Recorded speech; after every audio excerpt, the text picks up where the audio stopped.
He stood at the edge of the Heartland ranch, the early morning mist curling around his boots like ghosts from the past. The wind carried the smell of horses and hay, something he hadn't felt in years. To everyone else, he was Dr. Borden now, a quiet man with calm eyes and steady hands. But deep down, behind the new name and the white coat, was a truth that refused to stay buried. Ty Borden had returned home. But could he ever truly belong again? The sun was only just breaking through the fog when he arrived. The ranch looked the same as it always had: familiar fences, the same red barn, and the wide open fields that seemed to stretch forever. But to Ty, it felt different now. The years away had changed him. The laughter that once filled these fields was now only an echo in his mind.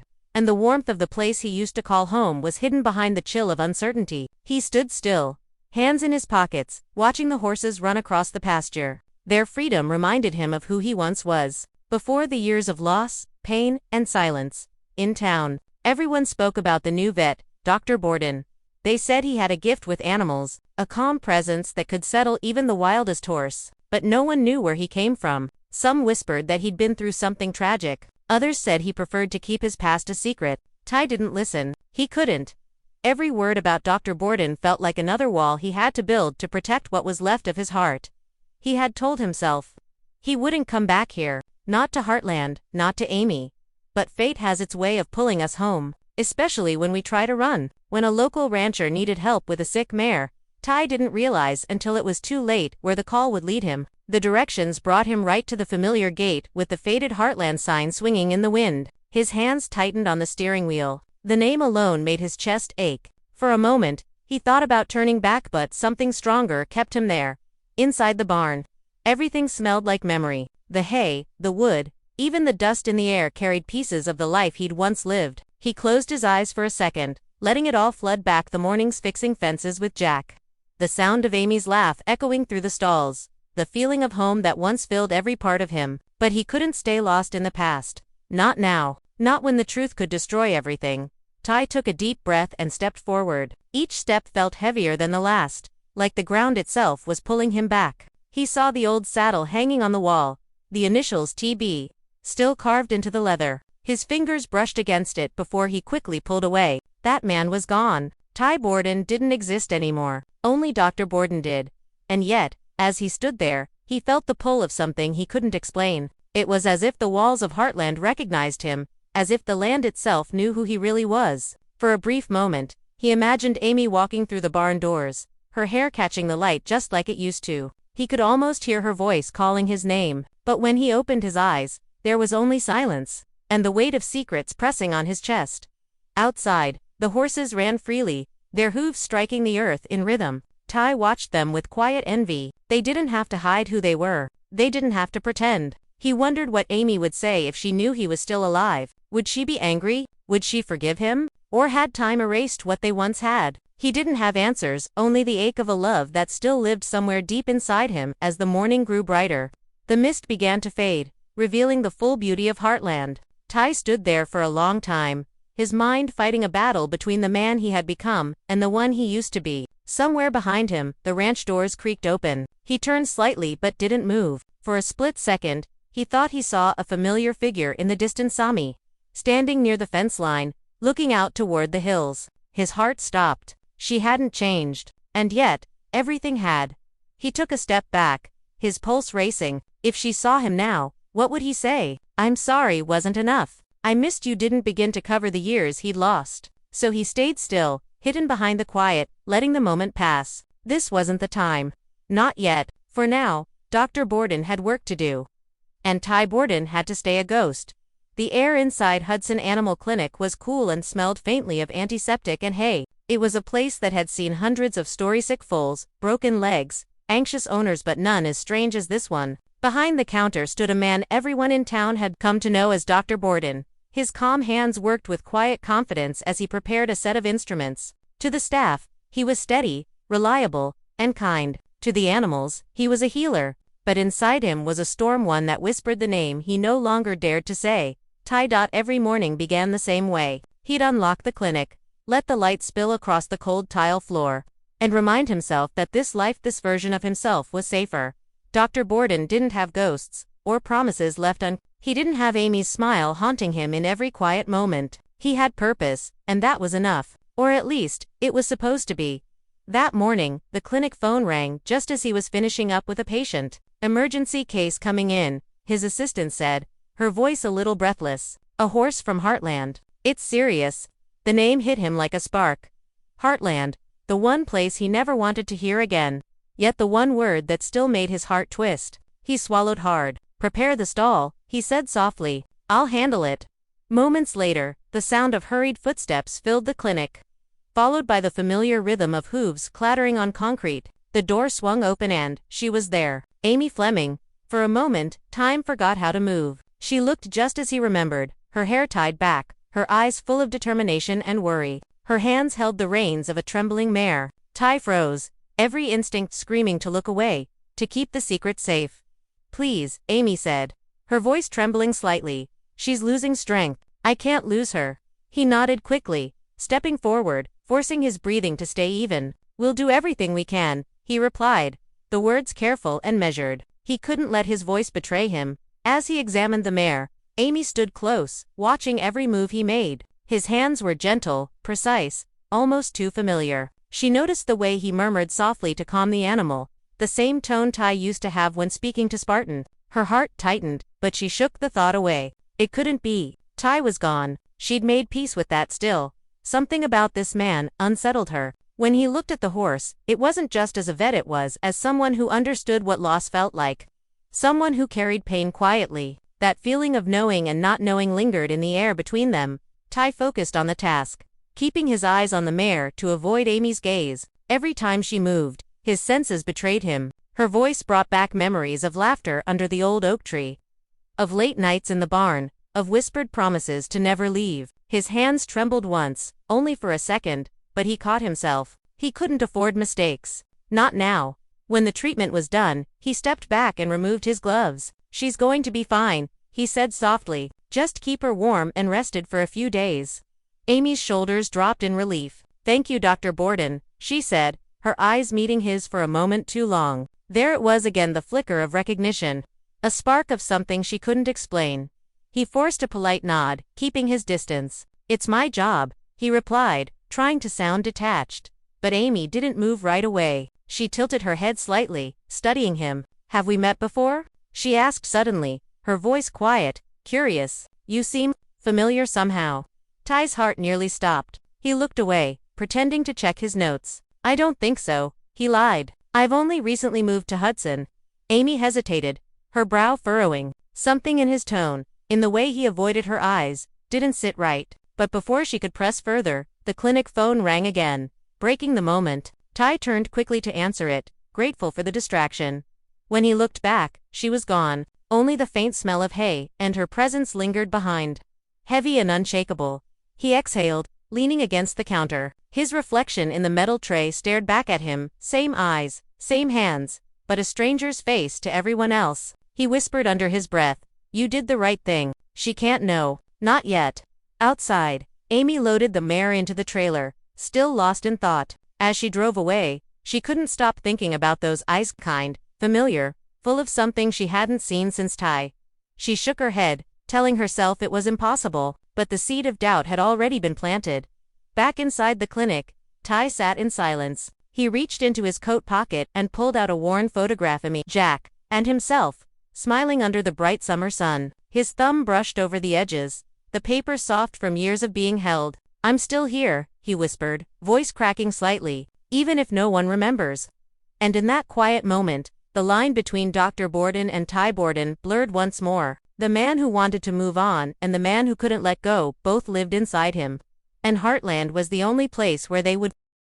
The morning after the clinic visit, Amy stood by the corral fence, her hands gripping the wood tightly as Spartan paced nearby. The sun rose lazily over Heartland, painting the sky in soft shades of pink and gold, but Amy didn't notice its beauty. Her mind was elsewhere, tangled in questions she couldn't shake. The new vet, Dr. Borden, had something in his voice, something in the way he moved, that made her heart skip a beat. She had told herself it was impossible, that grief sometimes made you see ghosts where there were none, but deep down, she felt that something about him wasn't new at all. It was familiar. She brushed a strand of hair from her face and tried to focus on the sound of Spartan's breathing. The steady rhythm of hooves against dirt, the simple peace that Heartland always offered, but even that peace felt uneasy now. It had started yesterday, the moment Dr. Borden had touched the mare's neck with such calm and whispered, "You're safe." Those exact words. Ty used to say the same thing to Spartan when he was hurt years ago, and it wasn't just the words, it was the way he said them. The tone, soft but sure, carrying warmth and patience. All morning, Amy tried to convince herself she was overthinking it. People could sound alike. Habits could be shared. Maybe she was just tired, still carrying the weight of missing Ty, even after all these years, but her heart didn't agree. The memory of his eyes, those deep, steady eyes, wouldn't leave her mind. Dr. Borden's were the same, and no matter how hard she tried, she couldn't unsee it. At breakfast, Lou noticed Amy's silence. "You're awfully quiet this morning," Lou said, pouring coffee. "Everything okay?" Amy hesitated. "Yeah, just thinking. About the mare. About the vet," Amy replied before she could stop herself. Lou looked up, curious. "Dr. Borden. What about him?" Amy frowned, unsure how to explain without sounding crazy. "I don't know. There's something about him. He reminds me of Ty." Lou's face softened for a second but then turned practical. "Ames, you've been through a lot. Anyone kind and quiet is going to remind you of him." "That doesn't mean it is him." Amy nodded slowly, pretending to agree, but the doubt only deepened. She didn't want to believe it hurt too much to even imagine, but her heart whispered what her mind refused to say. What if it is? Later that day, Amy found herself driving back to Wardtown under the excuse of picking up supplies. The truth was, she needed to see him again. She parked near the clinic, heart pounding in her chest, and through the window she saw Dr. Borden tending to a foal. He moved carefully, speaking softly to calm the animal. Every movement was controlled, but natural, the same steady rhythm she'd once watched Ty use countless times. She stood outside for a long time, hidden by the reflection of the glass, just watching. There was no mistaking it, the way he tilted his head when listening, the half-smile that formed when the animal relaxed. Those weren't coincidences. Those were memories, living again in someone else's body. But that wasn't possible, was it? Suddenly, he turned, his gaze brushing the window. For a split second, their eyes met. Amy's breath caught. There it was, the spark, the recognition, the connection that words couldn't explain. But then, just as quickly, he looked away, busying himself with paperwork. The moment shattered like glass. That night, Amy couldn't sleep. The house was quiet, except for the soft ticking of the clock and the wind brushing against the windows. She sat at the kitchen table, turning her coffee mug in her hands. 1,000 thoughts circled in her mind. Maybe she should ask Jack. He always had a way of seeing through people. But what if she was wrong? What if she was holding on to a ghost? Her thoughts were interrupted by a sudden knock at the door. She opened it to find a delivery driver holding a small envelope. "This was dropped at the clinic," he said. "They said it was meant for Dr. Borden, but it had this address on it." Amy frowned and took the envelope. "Thank you." As soon as she closed the door, she looked at the handwriting on the front. Her heart stopped. The letter was addressed to Dr. Borden, but the name written below, almost like a signature, made her knees weaken. Tyson Morris. She sank into a chair, staring at the name. Tyson. Ty. Could it be connected? Was it a coincidence, or was it his new name? Her mind raced. Maybe it was time to find out. The next morning, she drove back to the clinic. She rehearsed what she would say she'd ask about the letter. Maybe something casual, nothing too revealing. But when she walked in, Dr. Borden wasn't there. His assistant said he had taken the day off. Amy left the clinic feeling both frustrated and uneasy. As she stepped outside, she noticed a figure across the street, standing near the trees. A man in a dark coat, watching her. The morning light hit his face just enough for her to see the outline of a scar along his jaw. The same one Ty had gotten years ago after falling off Spartan. Her heart raced. She blinked, and the figure was gone. The wind picked up, rustling the leaves, and Amy stood frozen, staring at the empty road. She whispered to herself, "Ty, if that's you, why are you hiding from me?" The words carried into the quiet morning, unheard by anyone except the ghost of a man who wasn't supposed to exist. The night air was cold, sharper than usual, and the sky above Heartland glowed with a faint silver light. The moon hung low, watching quietly as the ranch fell into stillness. Amy stood outside the barn, arms wrapped around herself, unable to shake the thought that had been haunting her for days. She had replayed every moment with Dr. Borden in her mind, his voice, his movements, the look in his eyes. Each piece fit too perfectly. The truth was forming, whether she wanted it to or not. Tonight, she needed answers. She waited near the stables, the wooden lantern beside her flickering softly in the wind. Spartan shuffled nearby, his ears twitching, as if he too sensed something heavy in the air. Amy reached out, brushing her hand over his mane. "You remember him, don't you?" she whispered. "You'd know if he was still here." Just then, footsteps echoed in the dark, steady, deliberate, familiar. She turned, heart hammering. Out of the shadows came Dr. Borden, carrying a bag of supplies. His eyes lifted, and for a brief moment, surprise flickered there. He hadn't expected her. "Amy," he said carefully, his voice low. "You shouldn't be out here this late." She stepped closer, her eyes searching his face. "I needed to talk to you." He paused, keeping his distance. "About the mare?" "No," she said quietly, her tone trembling with something deeper. "About you."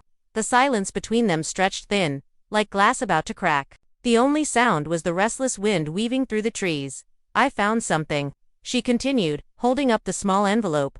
"This was delivered here. For you, but the name. It said Tyson Morris.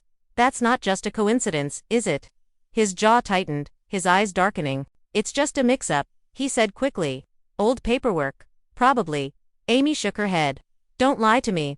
Please, I looked at you that day in the clinic. You treated that mare exactly how Ty would have. You spoke like him, moved like him, even the way you smiled it was him. So tell me, who are you really?" Ty's hands trembled, and for a moment he looked away, staring at the horizon where the mountains met the moonlight. The secret he had buried for so long was clawing its way out. He wanted to tell her the truth, how he had survived, how he'd woken up far away with no memory, only flashes of a life he couldn't place. But saying it out loud meant breaking her heart all over again. He turned back, his voice heavy. "Amy, sometimes people die and come back different. Not everything that looks familiar belongs to the past." Her eyes filled with tears. "Stop hiding behind words. I need to hear it from you. Are you Ty?" He didn't answer. Not with words. His expression softened, pain flooding his face. He took a slow step forward, the distance between them shrinking. The sound of his boots against the dirt felt like echoes of another time of laughter. Of mornings spent fixing fences together. Of promises whispered under the stars. When he finally spoke, his voice broke. "I don't know who I am anymore. All I know is, when I see you, something inside me remembers what it's like to be alive." Amy's breath caught. The tears that had been building finally fell. "That's not something a stranger would say." He looked down, his voice barely a whisper. "I wasn't supposed to come back here. The doctors said the past would only hurt me, that I should start over. So I did. New name, new town, new life, but I couldn't stay away from Heartland. I didn't even know why at first. It was like something was pulling me here." Amy took a step closer. "It was us, Ty. It's always been us." For the first time, he didn't flinch when she said his name. He closed his eyes, the weight of it finally sinking in. The silence stretched again, but now it wasn't empty, it was full of memories. Pain, love, and everything they had lost. Amy reached out and touched his arm gently. "You don't have to hide anymore. Not from me. Not from Heartland." But Ty stepped back, torn. "You don't understand. If people find out, if they know what happened, what I've done to survive, I don't care." She interrupted softly. "You're here. That's all that matters." The moonlight glinted in her tears as she looked at him, waiting for an answer he was too afraid to give. His eyes met hers, full of love, fear, and regret, and in that moment, everything between them existed in silence. Then, as if afraid of what might come next, Ty turned away. "I need time," he said. "Please, Amy, don't tell anyone yet." She stood frozen, watching him walk away into the darkness. "Ty," she whispered after him, voice breaking. "You already did."